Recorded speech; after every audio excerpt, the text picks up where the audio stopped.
بالبأساء والضراء لعلهم يضرعون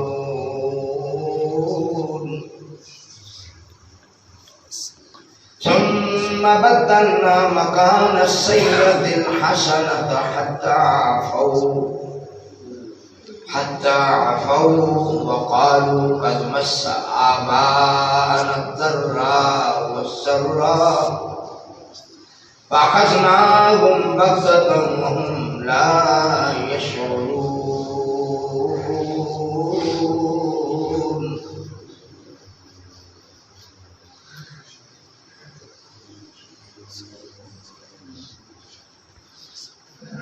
اور کہا اللہ کے نبی نے، کہا اللہ کے پیغمبر نے، اور فرمانے لگے دیکھو بھائی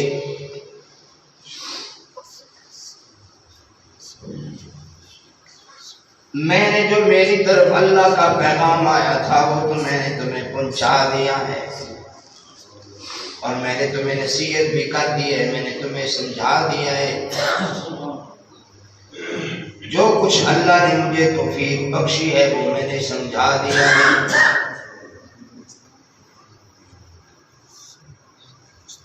اب دیکھ لو کس طرح کافروں پر اللہ کی طرف سے پکڑ آتی ہے، کس طرح کافروں کی طرف گرفت آتی ہے۔ وَمَا أَرْسَلْنَا فِي قَرْيَةٍ مِّن نَّبِيٍّ إِلَّا أَخَذْنَا أَهْلَهَا بِالْبَأْسَاءِ۔ اور یہ دیکھ لو کہ ہم نے کوئی بھی ایسی بستی نہیں جہاں ہم نے نبی نہ بھیجا ہو، ہر بستی میں نبی بھیجا ہے، لیکن وہاں کے رہنے والوں نے سختی اور تکلیف میں مبتلا کرنے کی کوشش کی تاکہ وہ پھر ہم نے بھی ان کو پکڑ لیا، اس لیے پکڑ لیا تاکہ وہ گڑ گڑائیں، وہ ہم سے معافی مانگ لیں۔ پھر ہم نے ان کی بدحالی کی جگہ خوشحالی میں تبدیل کر دی، انہیں خوب ترقی دے دی، اور کہنے لگے ہمارے آباء و اجداد بھی تنگی اور راحت انہیں بھی پیش آئی تھی، ہم نے ان کو دفعتاً پھر پکڑ لیا اور ان کو پتہ بھی نہ چلنے دیا، ہم نے اس طرح ان کی گرفت کی۔ اور ان بستیوں کے رہنے والے ایمان لے آتے اگر یہ لوگ سمجھ جاتے، وَلَوْ أَنَّ أَهْلَ الْقُرَىٰ آمَنُوا وَاتَّقَوْا لَفَتَحْنَا عَلَيْهِمْ بَرَكَاتٍ مِّنَ السَّمَاءِ وَالْأَرْضِ۔ ہمارا کہنا کلیہ یہ ہے اگر یہ بستیوں والے ہم سے ڈرنے والے بن جاتے، ہمارے سامنے گڑگڑانے والے بن جاتے، ہماری بات ماننے والے بن جاتے، تو ہم ہر صورت میں ان کے لیے آسمان سے بھی رزق کی برکتیں نازل کرتے، زمین سے بھی برکتیں نازل کرتے، لیکن کذبوا، لیکن انہوں نے ایسا نہیں کیا بلکہ جھٹلایا، نبیوں کی تعلیمات کا بھی انکار کیا۔ فَأَخَذْنَاهُمْ بِمَا كَانُوا يَكْسِبُونَ، پھر جو ان کی کرتوتیں تھی اس پر ہم نے ان کو پکڑ لیا۔ قرآن کریم 9 پارہ سورۃ اعراف ہے۔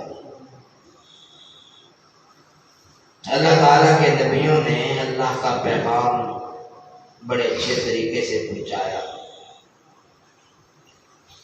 لیکن وہ لوگ جو نیکی کا حکم کرنے والے اور برائی سے روکنے والے تھے وہ لوگ ان سے نفرت کرنے لگے، اور انہوں نے کہا کہ ان کو ویسے یہاں سے نکال دو، یہاں رہنے دو۔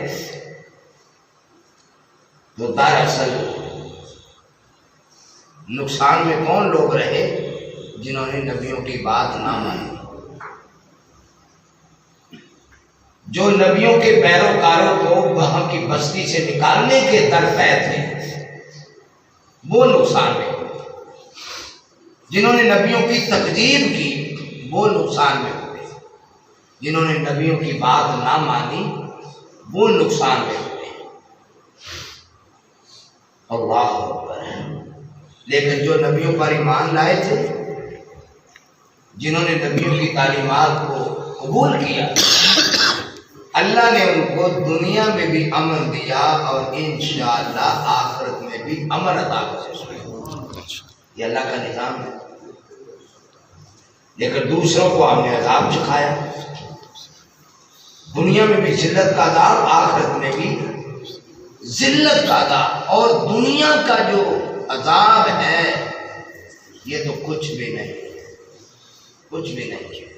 اصل تو عذاب کی جگہ ہے مرنے کے بعد۔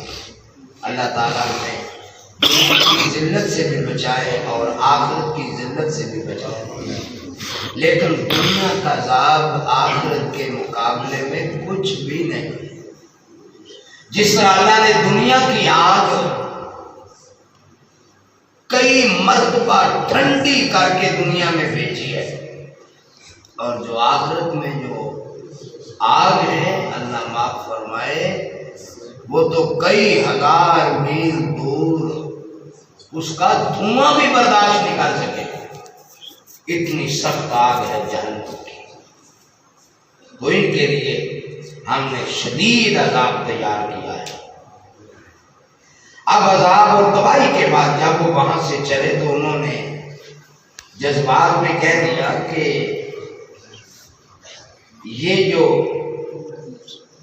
ہمارے نبی تھے، ہمارے پیغمبر تھے، انہوں نے حق تبلیغ ادا کر دیا، اللہ کا پیغام ہم تک پہنچا دیا ہے،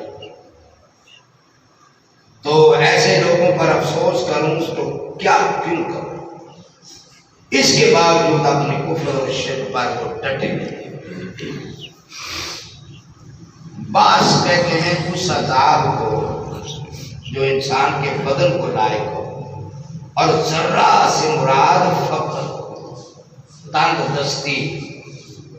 مطلب یہ ہے کہ کسی بستی میں بھی ہم نے رسول بھیجا، جنہوں نے تکذیب کی ان کو ہم نے پکڑ لیا، اور جنہوں نے ہمارے نبیوں کی پیروی کی ہم نے ان کو ہر قسم کے عذاب سے محفوظ کر دیا۔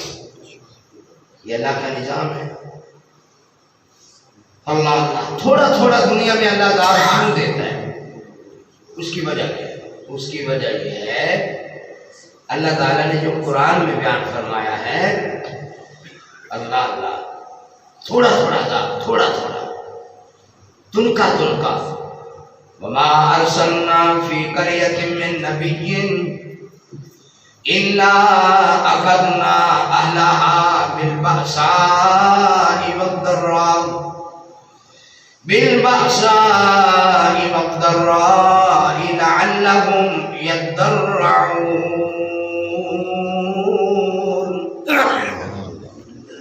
یہ جو ہم نے تنکا تنکا دنیا میں عذاب چکھاتے ہیں، عذاب میں مبتلا کرتے ہیں، کبھی بدنی تکلیف، کبھی تنگ دستی، کبھی فقر و فاقہ، کبھی کوئی بیماری، کبھی محتاجگی، کبھی کچھ، کبھی مال و دولت میں برکت نہیں۔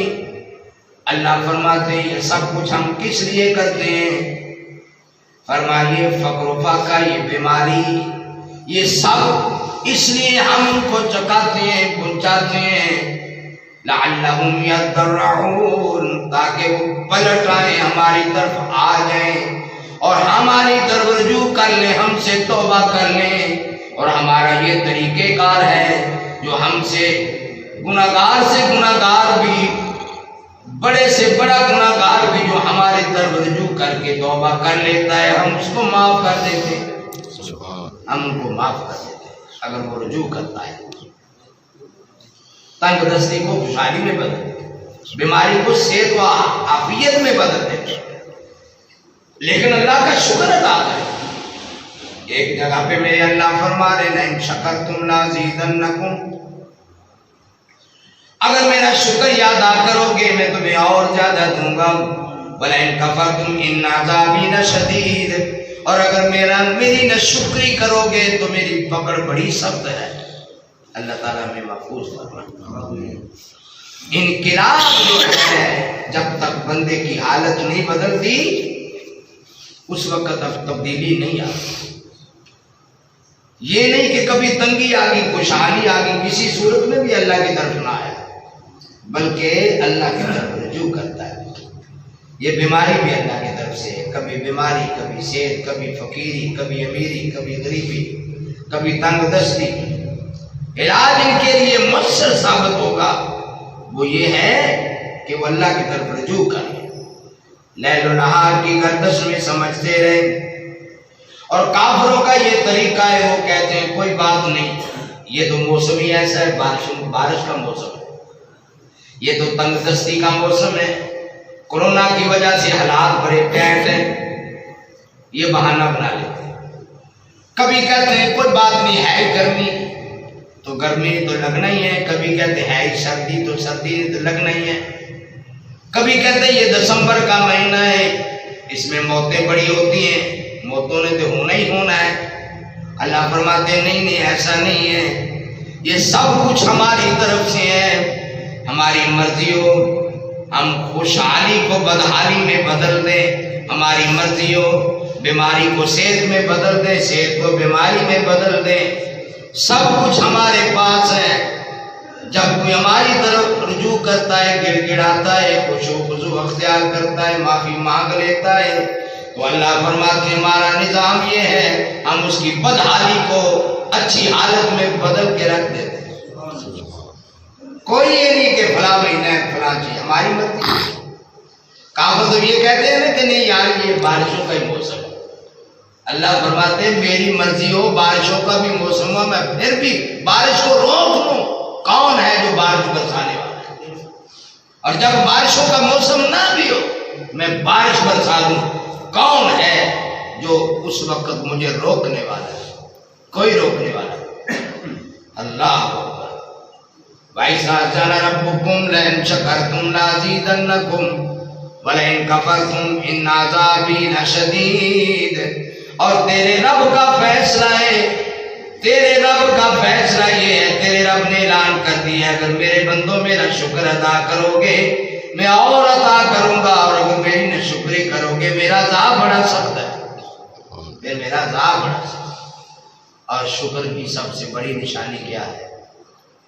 شکر کی سب سے بڑی نشانی یہ ہے یا ایھا الناس اعبدوا ربکم الذی خلقکم والذین من قبلکم لعلکم تتقون.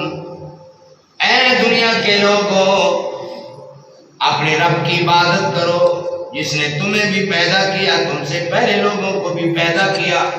عبادت کرنے کا فائدہ یہ ہوگا کہ تم متقی پرہیزگار بن جاؤ گے. یہ ہے شکر، عبادت. زیادہ سجدے، زیادہ رکوع اور زیادہ قیام. اللہ اور رسول اللہ صلی اللہ علیہ وسلم کا فرمان گرامی ہے اللہ اکبر، جو فرض نماز کے علاوہ دن اور رات کے اندر 12 رکعتیں ادا کرتا ہے، اللہ کے نبی نے فرمایا ان 12 رکعتوں کی وجہ سے اللہ اسے جنت نصیب کرے گا.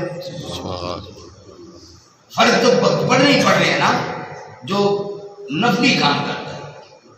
اور وہ 12 رکعتیں، 2 رکعتیں فجر کی سنتیں، اور 4 اور 2 6 ظہر کی، اور 2 مغرب کی فرضوں کے بعد، اور 2 عشاء کے بعد.